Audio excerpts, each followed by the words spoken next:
Yesterday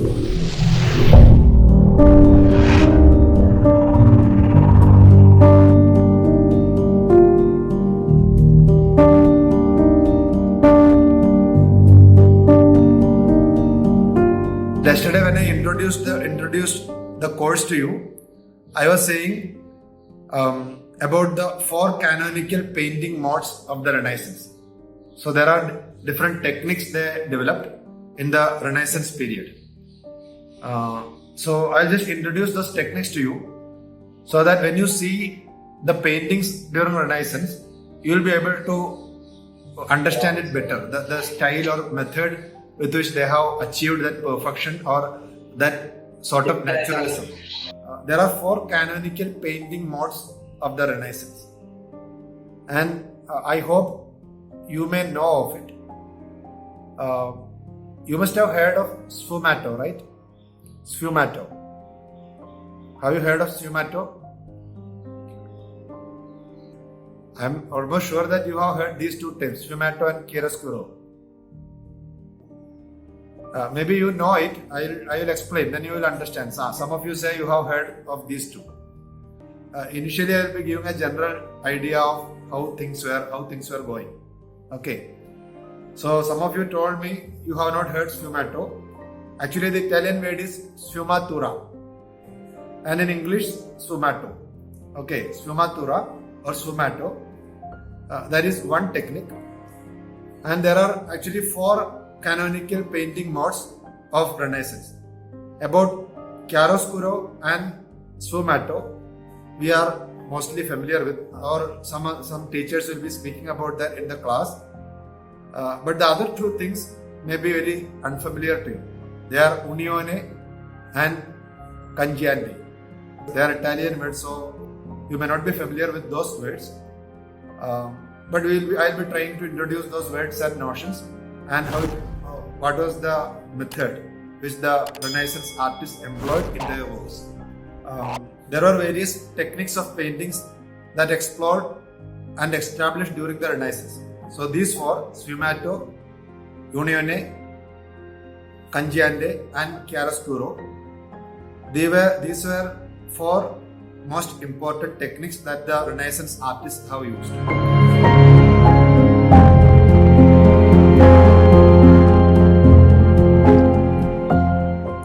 So first of all, we will look at the term sfumato. So in order that you understand the term better, there is an English word which comes from the same root. You may have heard the term fume, haven't you? It's an English word, fume. Fumigation. What is fumigation? When during a season when too many mosquitoes come, the corporation usually fumigates different areas. So what is fumigation? Arey yaar, I am talking to you. Is somebody hearing me? You please respond in the in-call messages. What is fume? So it's a gaseous vapor, that is fume. So sfumato is a word that has the same root. So a kind of effect of smoke, or when it is very smoky, how do you see things? There is a kind of blurring out of things. It won't be very clear. You understand? So that kind of method or technique is used in painting. In painting, it has nothing to do with the smoke, but there is a smoky effect. So as things go farther, you understand that things become very unclear. Those things that are very close to you will be very clear, but as it goes farther, it becomes very unclear. And it is not only about the things which are nearer and farther. Maybe in a portrait, usually we have the lines are very clear. But if you look at some of the paintings by some of the Renaissance artists, the boundaries or contours are not very clear. It blurs. The contours is very blurring. There is a blurring effect that they give the contours. Okay. So that is the technique of sfumato. So it comes from an Italian word sfumare, Sfumare literally means shaded off. Shaded off. That is the literal meaning of sfumare. So it's an Italian word sfumare, which literally means shaded off. And from that comes the word sfumato. So it's a technique that is used in painting. Literally it means smoked, fume, that is the, or Latin fumus, that is the Latin word, fumus. It means smoke or dusty or vapor. So in painting, the application of subtle layers of translucent paint so that there is no visible transition between colors, tones and often objects. So when there are many objects in a painting, you don't see a visible boundary or a visible transition. They are blurring the boundaries. Okay, that is the style which we call as sfumato. And there are so many examples for it. And especially in oil painting, the colors or tones are blended in such a subtle manner that they melt into one another. So that blurring will not be very visible. It will not be very prominent. If you look at very closely, you will understand that there is a blurring effect there in a very subtle manner. So the tones or colors are blended. So I hope you understood that. We will look at some examples. So there is no perceptible transition, lines or edges. So if you are painting me, behind me you see a green screen. So when the sfumato technique is applied, that boundary will not be very visible. The lines or edges will not be very visible. There will be a kind of blurring effect which is given here. We may not notice it easily, but on a closer observation you will find that. Or it is a kind of out of focus. So when in the camera, when things are going out of focus, there is a kind of blurring edges. Okay, that may be the effect. And one of the most prominent artists who used this technique was none other than Leonardo da Vinci. So he was one of the prominent practitioners of sfumato. This technique is developing from researches on optics, researches about human vision. How do humans see? So when you do a research on your own vision, about human vision, about the optical principles of sight, and there can be experimentations conducted with camera obscura. Based on certain scientific notions, this technique was developed. So when you look at something, you will be focusing on a particular object. But things beyond that are not focused with your eye. When you are looking at something, when you are looking at a tree, there are so many things around, but your focus will mostly on the tree. So things, as that goes further, they are out of focus. You understand? We focus prominently on one object. The rest of things we are seeing, all the rest of the things we are seeing, but in an out of focus manner. So Da Vinci was somebody who, one of the most important practitioners of it. And in Giorgione paintings also you see it. This one is a painting where he has used this technique. So you look at the painting. So if you look at this portrait, you can see, look at the edges are not very clear.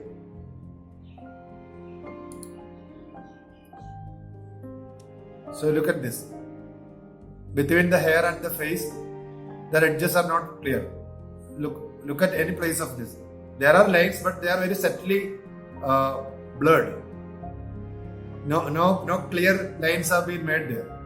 So that is the character of sfumato. And this is a painting by Giorgione. You look at the cheek or the chin. So there is no clear boundary that is made there. There is a kind of blurring effect. Okay. It's a renowned technique of using colors in a way to blur the clear hard lines and deliver a smooth picture. So this is a young man with Arrow by Giorgione in 1506. So that is the technique of sfumato. This has been widely used during the Renaissance. Especially when it comes to High Renaissance, or the people like Da Vinci and Giorgione were very fond of using this technique. So there was a question which came in the chat box. The question was if the sfumato is only about the background. And that doubt must have come because when I was discussing that notion of sfumato, I was taking several examples, and most of those examples were it's about a lens focusing on an object and things in the background get blurred. So I actually wanted to speak about the blurring effect, but it is not only about the background. So in the background, that blurring effect is very natural. It is easily identifiable. If you go to Pavagad and you climb on the mountain and see, you are looking at the landscape in front of you. So as the things go farther, that blurring, that smoky effect is there. That feeling of that haziness of the atmosphere is very visible. Okay, so that is already there, and that there is nothing new in it. But in the foreground, they started to apply this smoky effect, that effect of fume. So there will be a blurring effect, and I'm sure many of you understood. I hope most of you understood it from the very examples I was showing. So look at Mona Lisa. So in the background, even Raphael earlier paintings, we see that in the background. So that haziness is there in the background very much. But when it comes to the foreground, the principal figure, that was very unusual to have that smoky effect. So very often, when you do a portrait, the principal figure, the contours, the lines will be very clear, the outlines will be very clear. But here there is a kind of haziness that you are seeing. There is no precise outline for the face of Mona Lisa. There is a sort of blurring, and it is not very visible. It is not very evident. So if you look at this side, you don't see the boundary of that cheek and the chin with the neck. You understand? It is all blurred, but they are actually using an optical principle. So even if that haziness is there, that blurring is there, when you look at it, you don't feel that. Only when you closely observe, you understand that. You look at the eye. So generally we keep the outlines of the eye very clear. But here, there remains a kind of haziness. And it is actually, that haziness is corrected by your power of vision. Okay, when you look from a distance, you don't feel that. When you go to the image and closely observe, in order to see that blurry effect, you are seeing it. On a general look, nobody would be observing that, because that actually happens within your eye, within your brain. It is happening. The image censoring power of your eyes and that whole system of vision. So it is there that corrections happen, and that technique is being used in the foreground images or the principal images. That has been path breaking. It has been a path breaking experiment or invention by the great Renaissance artists, and especially with Da Vinci. He was a master of doing it. And we also looked at Giorgione. So there is no background. Here you may see the elements of chiaroscuro and sfumato being used. So again, if you look at closely, that haziness is there. There is no boundary. Again, the chiaroscuro effect is there. Light and darkness, clear and obscure. पीछे क्या है पता नहीं, वो it is all dark. That chiaroscuro effect actually helps to create the feeling of volume. Okay, I hope that is clear to you.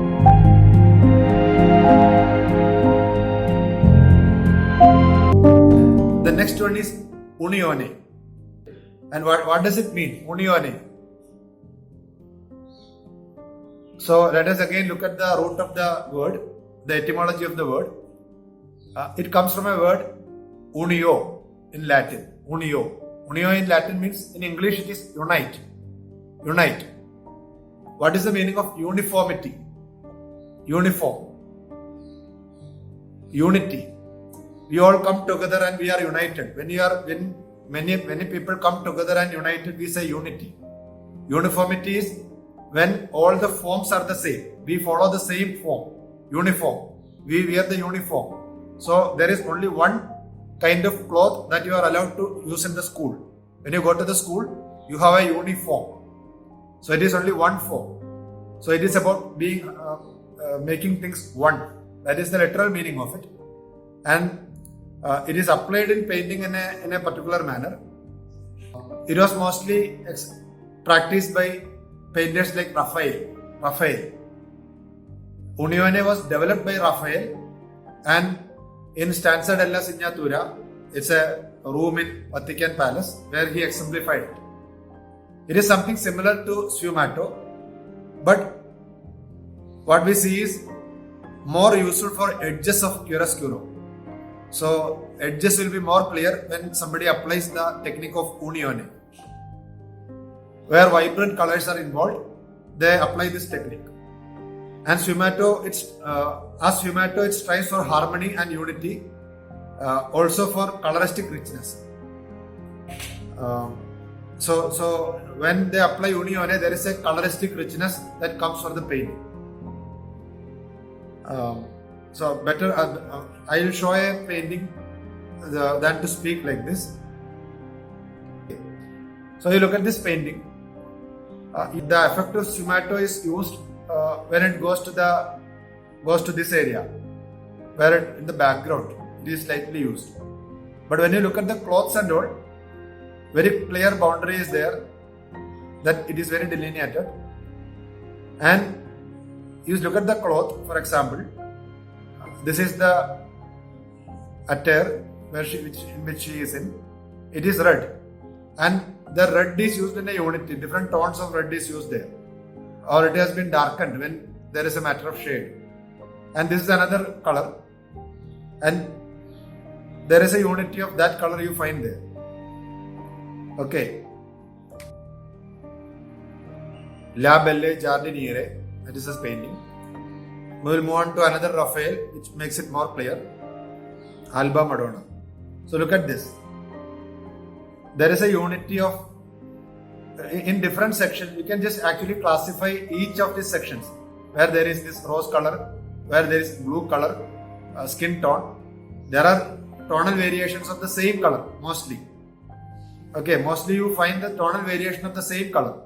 So the blue sky, it is blue, it is not flat. There is a tonal variation that you are seeing here, but only blue is there. In this color, there are tonal variations of the same color, but only that color is there. The tonal variation of the skin tone will be there, but only that skin tone is there. I hope you understand. And the very clear edges are seen here. But when it goes farther, the clear edges are not there. Or here in this area, clear edges are not there. That blurring is here, there. But when it comes to the prominent figures, which is in the forefront, the edges are very visible, and also different tones of the same color. Okay. Another painting is here. This one is Saint Catherine of Alexandria. So again you see that. So you see this color. Again there is a sap green kind of color. There is a red robe around, and the inside of the robe is some chrome yellow color. So you understand. In a singular plane, the unity of the color is maintained.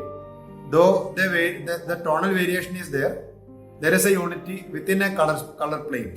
Okay, whatever we may say. I hope the notion is clear. I hope you understood it. Did you understand that? A close-up view of it, a crop view of it. Yeah. Okay, so look at this.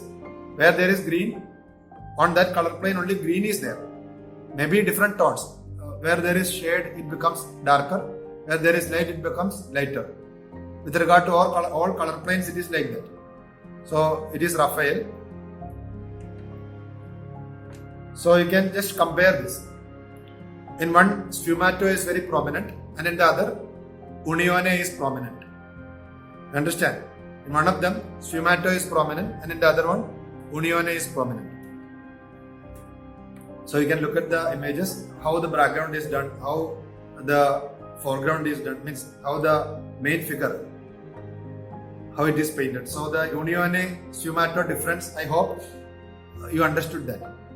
Unione difference between sfumatura and unione. I hope you understood the difference. Is it clear to you? Yes.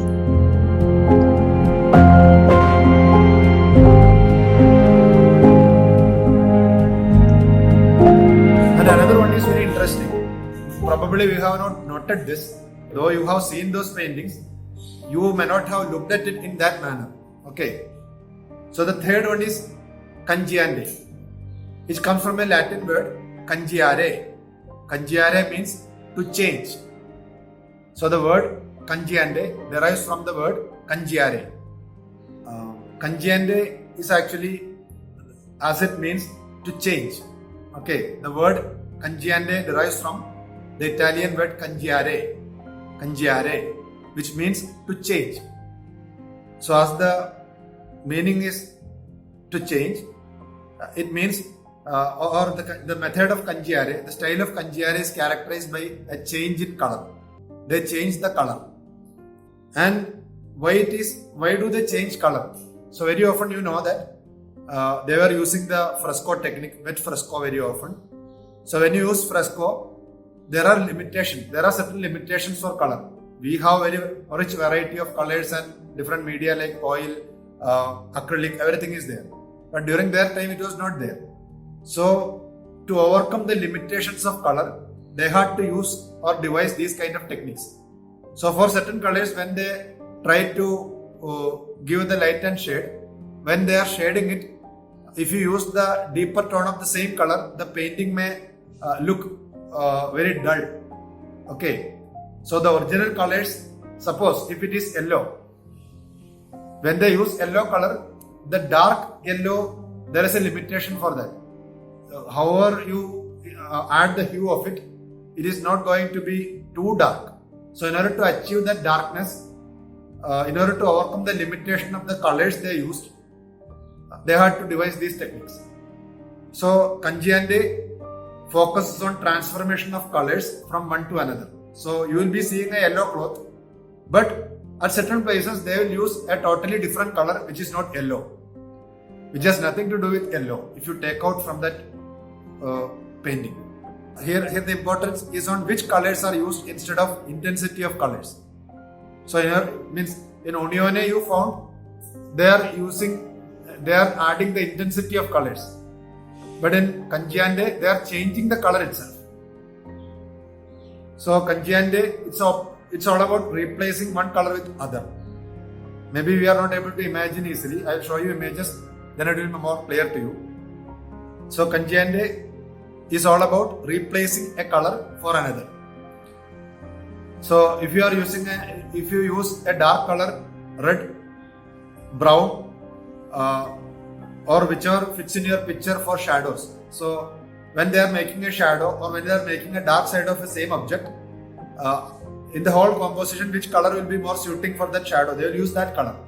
They are not worried about how it looks naturally. Okay. In order to attain naturalism, you understand, that is the thing, that is the interesting thing. To attain naturalism, they take a very different color which is not natural. So they had that freedom and they conceived that idea and they put it in practice from the early Renaissance onwards. So this technique was widely accepted during the High Renaissance, and one of the most important one who practiced it was none other than Michelangelo. Okay. And there are also other painters.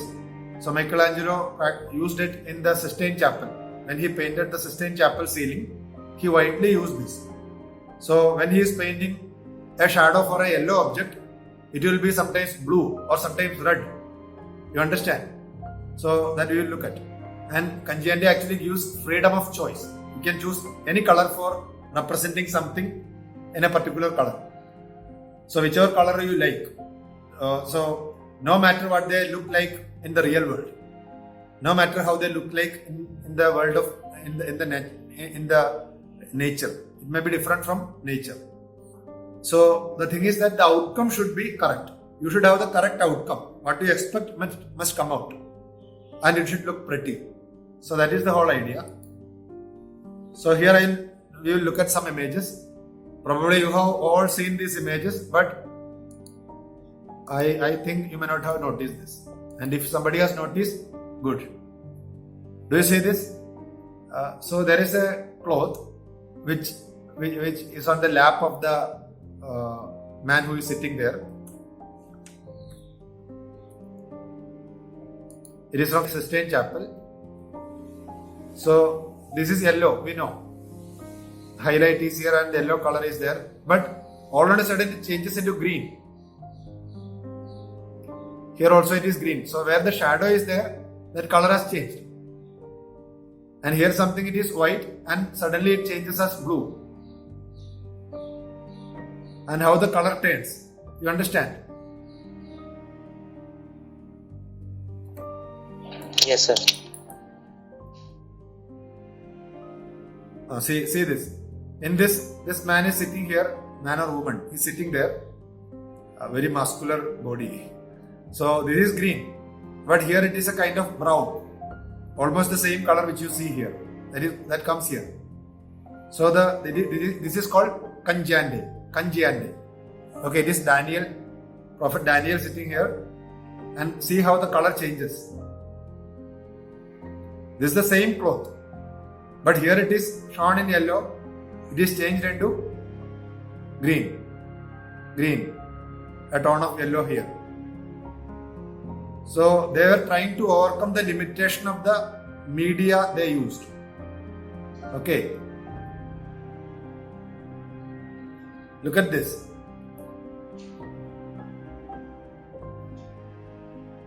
So what is the color of the architecture? You just imagine. So here it is a very, maybe looking white, a bluish tone is there, but it is brown inside. Another image. You look at this. There's a very early image, presentation of Jesus at the temple by Fra Angelico. So look at the cloth of Simon. This side it is almost green. Here it is yellow in the center. Then this side it is white. But there is a kind of unity of the image. So there is light coming from one side and it moves on. So the darker area is shown in green, not dark yellow, or they have not tried to reduce or they have not intensified the same color to give the effect of modeling. Is that clear to you? Kanjiande. And again, Sistine Chapel. So the Sistine Chapel, it is extensively used. In the ceiling, this technique is extensively used. So you look at this man. There is a vest that he is wearing. And what is the color here? And see the difference, how it is changing. And look at the cloth on which he sits. So there is a green color, but the shadow has been done with red. You understand? The shadow comes with red. Look here. Anywhere, if you zoom and see different portions of these paintings, everywhere you will see this. Very extensively used. See how it changes. This yellow tone changes into a pale kind of a pale red color here. A very different color. Look at this, how it changes. See, it's orange kind of color. The same body. How it changes.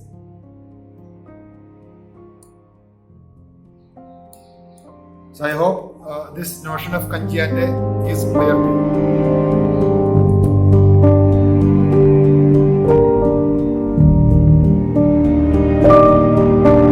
And there is chiaroscuro.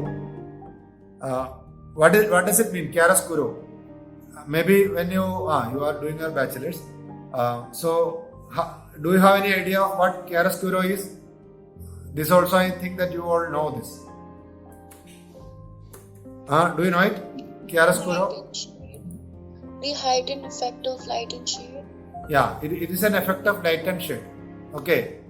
I will make it more clear.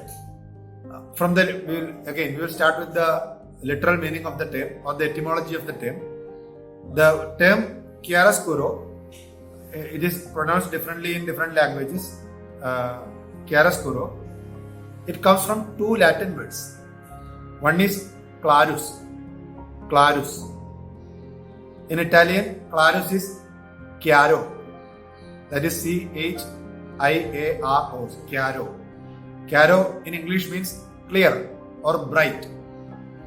And the second word is obscurus. Obscurus. And in English there is a term obscure. You know it? Obscure. But in Italian it is oscuro. No B is there. Oscuro. Okay. So from the Italian terms chiaro and oscuro, the term chiaroscuro comes. Chiaro and oscuro. Latin clarus and Latin obscurus. These are the two terms from which chiaro and obscuro comes, and they are joined to coin the term chiaroscuro. And it actually literally means clear, obscure, bright, dark.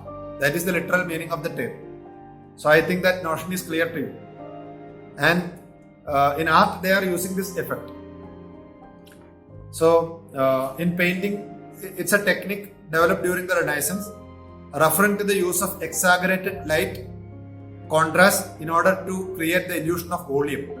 So there will be a dark area and there will be a light area. So that technique is used to exaggerate or to create the illusion of volume. In woodcut, you see this in woodcut. In photography also this technique is widely used today. So one side of the face will be very dark and the other side will be very light. So when you do photography, there is a light from this side and absolute darkness from this side. You know how it look like. So in photography and all, that this technique is used today. So we'll look at some of the paintings. Okay, so there is strong contrast between dark and light. Bold contrast affecting the whole composition. So this one is Hans Holbein, the Engler, Christ at Rest, pen and ink. So the use of contrast of light to achieve a sense of volume in modeling the three-dimensional object. So the use of light and darkness here has actually evolved the volume of the figure which is drawn. Even in today's cinema and photography also, these kind of effects are used. So the underlying principle is that the solidity of the form is best achieved when we use this technique. And Leonardo da Vinci uses this technique. Caravaggio, one of the masters of it. Rembrandt also uses this technique. So these are some of the Renaissance and late Renaissance or later painters who use this technique. And in many of the prints from that time, you may see this is formed by using darkness and light, the contrast between light and darkness. Diogenes after Parmigianino, a chiaroscuro woodcut from blocks. This is a parable of the rich man by Rembrandt. So you see, most of the portion in the painting is dark. He has given suggestions of architecture, suggestions of some material things around, suggestion of a shelf or a shelf there where he has collected all the riches. And in that light, very little things are seen. Majority of the portion, at least 2/3 of the painting is dark and only 1/3 is lighted, approximately. So that gives a kind of effect of the volume of the objects there. Leonardo da Vinci, Madonna of the Rocks. Actually, these are two different paintings that we will see later. So, look at the figures, the prominent figures. There you see light, but within that figure, where the cloth comes, it becomes very dark. That contrasting effect is used. In the background, that contrasting effect is used. You look at this. If you look at this angel, the face is very clear, and the hair, and maybe the front part of the hair is also clear. But when it goes to the hair behind, on the back of the head, it is obscure. The wings very obscure. There is a suggestion that Wings are there, but it is very obscure. See, the front side is very clear and back side is very obscure. So clear and obscure, bright and dark. That is the literal meaning, bright and dark. So look at the fingers here. On the top there is light, bottom there is no light. That gives the sense of volume, that illusion of three-dimensionality. So look at these images. So you see where is light and where is darkness, where it is clear and where it is obscure. So these are some of the Da Vinci paintings. So it's an incomplete work. So you see where there is light and where there is darkness, the feeling of volume that it creates. Transfiguration. So here it is very clear, but in this area he has very effectively used that contrast between light and darkness. So the figures are partially bright and partially dark. Okay, that is chiaroscuro. So you understood the four canonical techniques of or canonical modes of painting that was very prevalent during the Renaissance. So if you try to understand all these four different modes,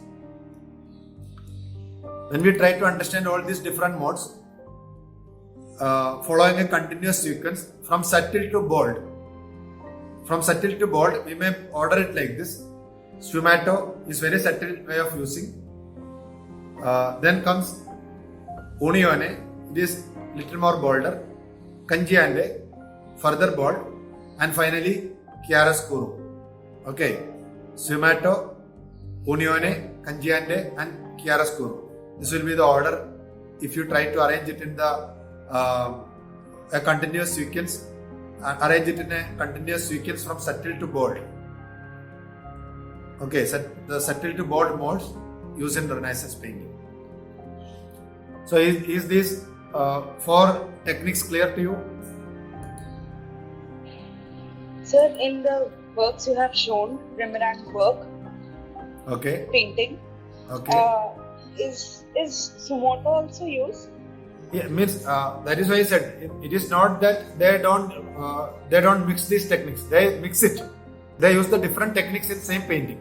Okay, so the effect of Sfumato also may be there, but the effect of chiaroscuro is more prominent in that painting. That's why I showed that as an example for that.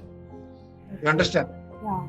When you closely observe, you may find different techniques being used in the same painting, but maybe one of them is prominent and may not be also. There can be balance also. But in that painting, obviously, that was very prominent. The effect of light and darkness. Okay. Later it comes to be a technique called tenebrism. Tenebrist. We will discuss that later. So I hope this idea is clear to you. Yes. Somebody asked something in the chat box about Sfumato and Unione. Sfumato, Unione, techniques related to the edges. Sfumato is about blurring and Unione is not just about the edges.